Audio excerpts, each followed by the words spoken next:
Chapter 39. It may now be understood in a general way why the letters are called organs, vessels, kelim, and are also called garments, levushim. This is because, at first glance, even though it limits the spreading forth of the self, the aspect of the organ, the vessel, is nonetheless considered to be of the self. For example, the letters which at all times are embedded in the self of the soul are unified with the self. This is analogous to how the letters which are engraved in an image or letters that protrude from a seal are one with it. This is likewise so with the spiritual letters of the soul. Furthermore, this is similar to the revelation of the self of an animal through its power of movement, or like the revelation of the vitality which spreads forth from the self of the animal, as this power still exists embedded and concealed within the animal's essential self. We likewise observe this with the letters of an intellectual concept, that they are included in their source in the essential power to conceptualize. That is, that immediately when a person brings his reasoning to light from his potential power to conceptualize, koach hamaskil, its letters come out together with it. It is by and through these letters that its existence is limited to a certain manner of being a tangible thing. These are the letters of any concept, whosoever discovers it. The proof for this, that the letters, which are called organs, vessels, are of the essence, is from two individuals who conceive the same concept or reasoning.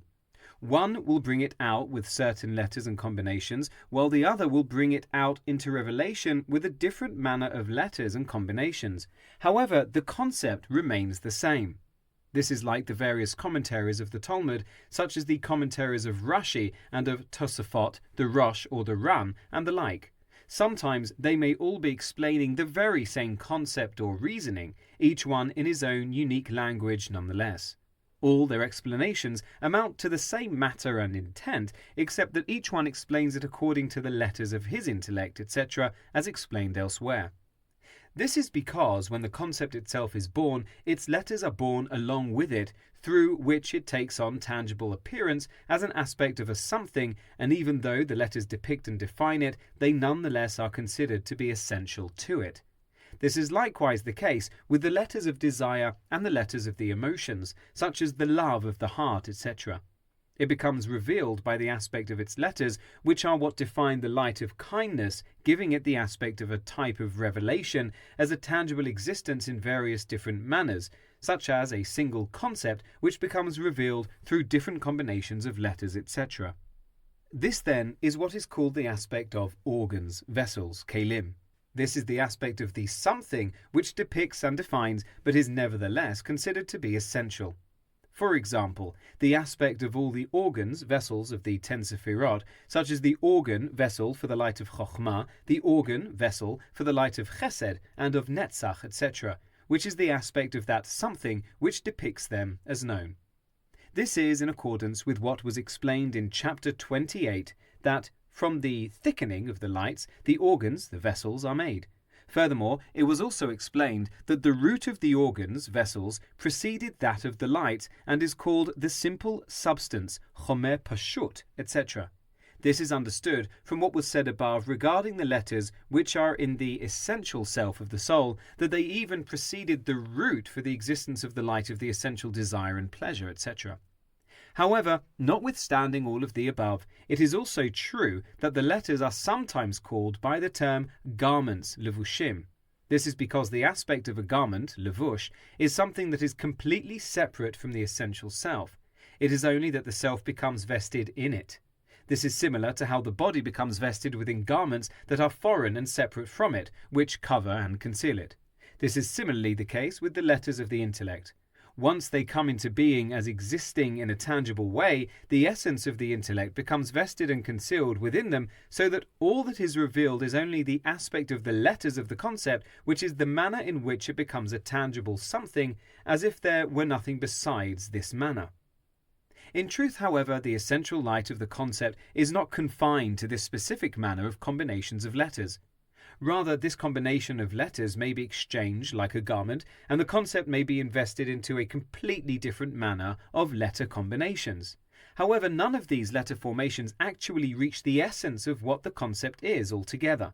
Rather, it only vests and is revealed in them. This is similar to what was mentioned above regarding the revelation of the same concept and reasoning through the various unique manners of expression in the language of the Talmudic commentators, etc. The same principle applies to the letters of the desire, the ratzon, for we find that one simple desire may be invested in many different forms of revelation. Nonetheless, it is all one single desire. Just as the body vests in its garments, so likewise the desire becomes revealed in a manner of constantly undergoing change. Similarly, we observe this with the letters of thought, machshava, which enrobe the emotions. For the love felt in the heart, which has already come in its distinct manner of letters of description and revelation in the heart, when it subsequently enters thought, it then vests within the thought, literally like a body, which becomes enrobed in a separate garment. Regarding this, it states, like a garment they are changed and exchanged, literally. This is because the garment of thought does not stand still for even a moment. Rather, it is in a constant state of disrobing and enrobing, etc., from thought to thought, etc. This is likewise the case when the light of the intellect comes into the garment of the letters of thought. It literally disrobes and enrobes from thought to thought constantly. This is not the case, however, with the aforementioned aspect of the revelation of the letters of the essence of the intellectual concept itself, which are considered to be of the essential self.